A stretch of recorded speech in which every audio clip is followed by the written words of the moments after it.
guys, welcome back to Marketing Food Online. It's Damien, and then again, you guys are having a great day. I do hope. I know that I am. I want to get into eight reasons why your Etsy shop may not be selling products and what you can do to fix that. Specifically here on Marketing Food Online, we discuss product development for food products, but of course, many of these techniques and information can be applied to any type of product. And let's get started.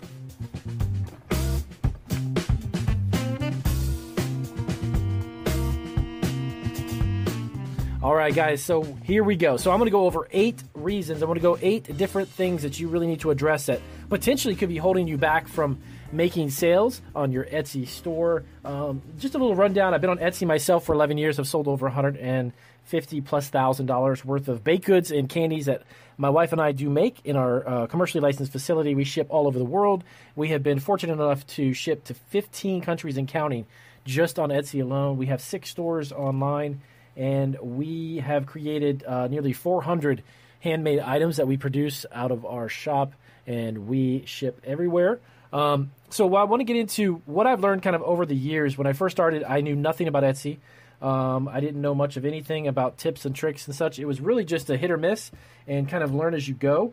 And I've learned as an entrepreneur that that's really the best way to be. You need to just simply make a decision, go with it, and then see where it falls, and then pick up from there and find another better way of doing it, or stick to the way you are doing it if it is working for you. So I started Marketing Food Online with the idea of basically helping those who are looking to get into the food business. If it happens to be locally in the cottage food business, I can explain to you how that works and getting into how you can get online and, of course, selling on Amazon, Etsy, eBay, and all the big sites, as well as creating your own website and getting your food out there. So I'm going to go over really quick these 8 topics, these 8 different things. And as always, if you guys have questions or anything that comes to mind you want to ask me, let me know. You can always email me, of course, at marketingfoodonline at yahoo.com, or check us out, of course, on our YouTube channel. And let's get into it.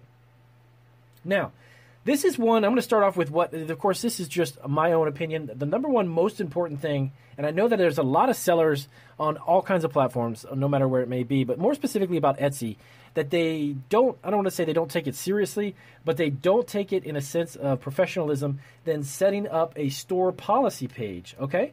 When you lay out a really good refund and return policy, let's say, as part of your store policies, most of the customers who will come to your shop will feel more comfortable buying a product from you when you have an established return policy. That's like first and foremost, front and center, one of the best ways to attract a customer and to get them to trust you, because that is the biggest challenge with e-commerce of any kind. No matter what you're selling, is actually getting the trust of the customer to therefore move forward and make a purchase with you and pay you for a product or a service, is always getting them to trust you. So establishing a policy, and you don't necessarily need to make it like 400-page documentary of any kind. Just simply explain to them, hey, at the end of the day, we make our stuff to order. If it's a handmade product, or if it happens to be something that you're reselling, we stand by what we make and what we sell. And for any reason, hey, you know what? You're not happy, just return it to us and we'll refund it, or we can substitute it and give you another item in its place. At the end of the day, we want you to be happy with the purchase and the product, and that's what we do. That's why we are in business, and that's honestly the gist of it. If you want to keep it short and sweet and make it as powerful as you can and as strong as you can by just doing that, just say, look, we stand by what we do. If you don't like it for any reason, or if it happens to arrive damaged, we'll be happy to resend another one, or we give you a refund. Plain and simple. You'll notice a lot of the big box retailers pretty much have a return policy the same. Now, of course, they are much bigger, and of course, they can return millions of transactions a week because they have those types of funds available, of course, and they're a huge, huge, huge business. I understand that. But if you are a small startup, and let's say you had 20 transactions in a week, and you had to return 2 of them by chance, or even 1, don't look at that as a problem. Look at it as a way that you could build trust with that customer. I personally have had customers over the years. We've done hundreds of thousands of transactions, and the 2 or 3 transactions here or there that get damaged or I have to refund, I don't hesitate. I don't even blink an eye. I just refund the money, and say, look, I'd be more than happy to, I'm looking to make the customer happy so they can come back in another time and buy some more products from us. And that's the way you need to look at it. And because it's going to happen. It's not something that you can get around, or you're never going to encounter that. That's not how it works. Being on e-commerce is something that you're going to have just very similar situations as you do in retail brick and mortar. And not every customer is going to be happy with the product, or not every customer is going to get it and it's not damaged. Things happen. Just make it right and move on. Don't sweat it, really. So the other thing is the payment options. Now, when you open up your Etsy shop, there's a lot of different ways that you can accept payments, okay? And that's up to you to determine when you establish your shop, is to make sure that you have as many possible payment options that are given to you by Etsy for your customer to buy the product from. Make sure that you're signed up for each and every one of them. Of course, PayPal is one of them. They accepting credit cards and such. Direct checkout, as it's called, the direct payment options. Make sure that all of those that are available that could possibly be used are being used, because the more variety you give your customer in regards to checkout, it makes it easier for them to choose and figure out what's best for them at that very moment. And that is what you really, really want. You want as many options as possible, and you want your customer to be back if they know that they have the ability to pay with a lot of different ways. Okay? All right. Other thing is, yes, so you may or may not know, but email lists are huge and become very powerful over the past several years because of email marketing and the ability to keep in touch with the customers who come to you. Because if they come to you the first time and they buy something, then they're there for a reason, okay? So what you're looking to do is you want to accumulate an email list, because that is going to give you an opportunity to email those customers on a regular basis and let them know, hey, you know what, I got a new sale going on. It's only for a week or two. Take advantage of it. I've got some new products coming out. They're going to be out, let's say, August 10th. You know, two or 3 days from now, they're going to be available. You know, that constant communication, staying connected to your existing customers, builds lifelong brand following customers who will be back for your product or service over and over and over. And that's what you really want. It's great to attract new customers, but it's better to maintain the customers that you have and have them come back over and over. Because those are going to be the ones, by the way, just from experience again, they're going to be the ones who tell their friends, and their friends are going to be like, they're going to email you and say, oh my gosh, I had these at my friend who bought these from you. We had a party. They're fantastic. I would love to know, where can I get some? So maintaining an email list is crucial. It's just at the end of the day, it's like the blood, the lifeblood of any business aside from cash flow, to make sure that you have a list that you can keep in constant connection with. Okay, so another one is going to be this is always a challenge when you're just starting out. This has always been a challenge, and I noticed this whenever I first started. Getting reviews, getting your customers to review your product, and of course you're looking to have a positive interaction, but that doesn't happen all the time. I can attest that does not happen all the time. But customer reviews are really crucial for your business to grow. Why are they important? Because the future purchasers or the future customers who purchase products from you are going to look to those reviews if they've never bought from you, if they've never tasted anything, if they've never had anything. They're going to be the ones who look, you know what, 5-star, 2-star, 3-star, 1-star, why did they get the stars that they did get? And they're going to take a look at the reviews. So, and I know there's a lot of kind of, I don't want to say shady ways, but there are certain ways that you can, when you first start out, you can get family and friends to buy things from you and do that type of thing and kind of help you along the way in a sense.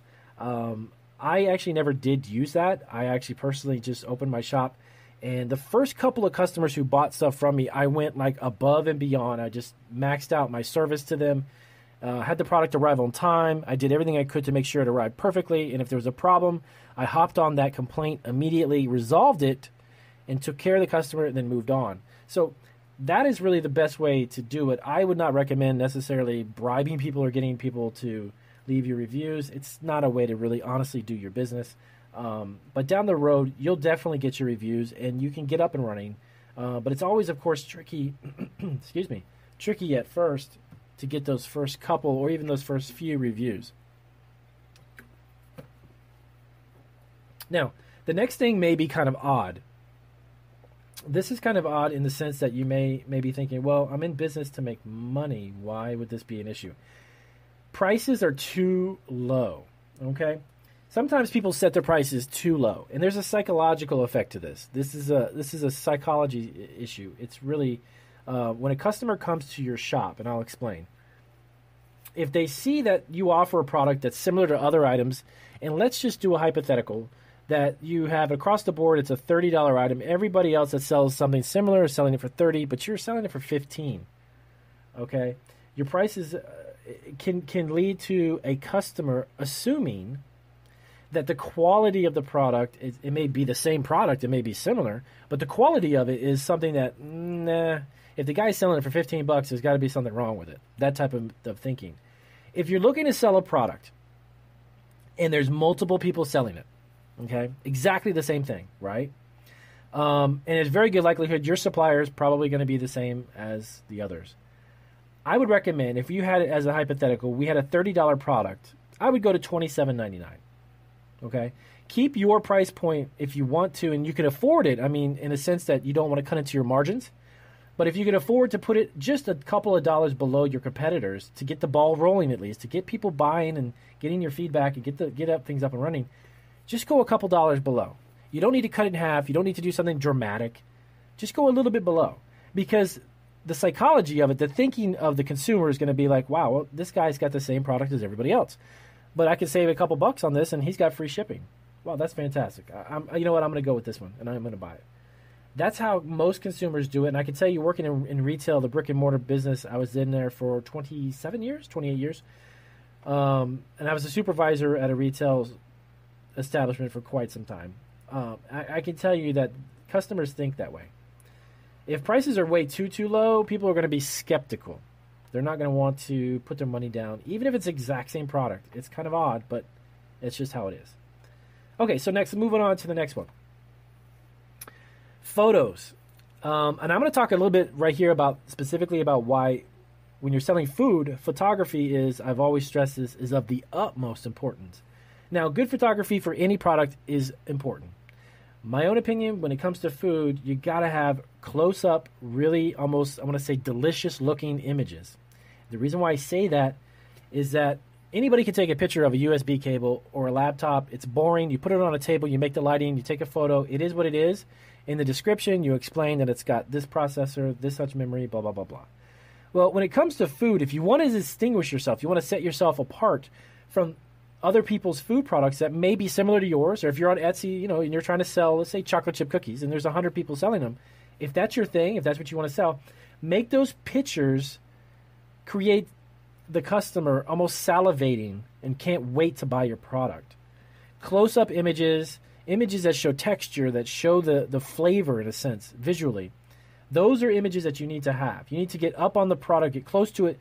Don't distract it with a whole bunch of stuff around.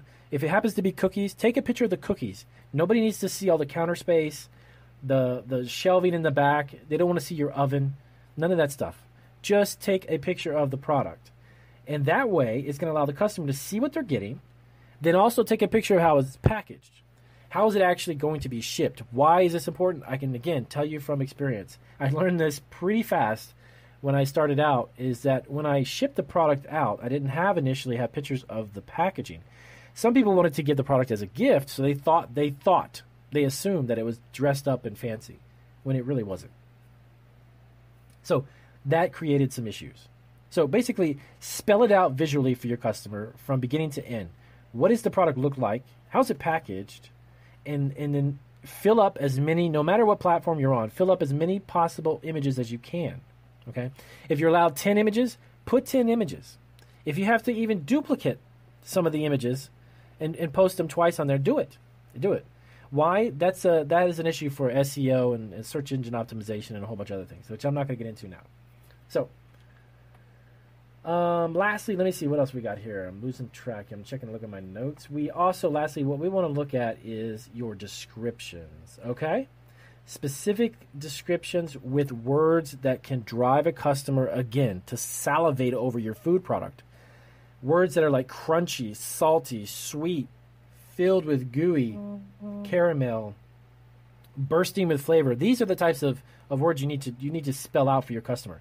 Not every consumer has a great imagination, and that's fine. You need to fill that imagination with the words that you put in the description, okay? You can't just say chocolate chip cookies, you get 12 of them, it's fantastic. You want to tell them made with brown sugar, melts in your mouth, chewy, delicious, and gooey chocolate chip. You see what I'm saying? You can go through something like that where you're very descriptive, because that, along with those images I just told you about, are going to sell your product. So, with that being said, I'm going to wrap it up really quick here. If this was helpful, as always, please do give me a big thumbs up. If you have any questions, let me know. I definitely appreciate you guys taking the time to listen. And let me know down below in the description if you guys want to talk about anything else on this topic. I've got a handful of new videos also that are going to talk to you about different platforms aside from Etsy in regards to getting your food product out there. So I will see you guys on the next podcast. Take care.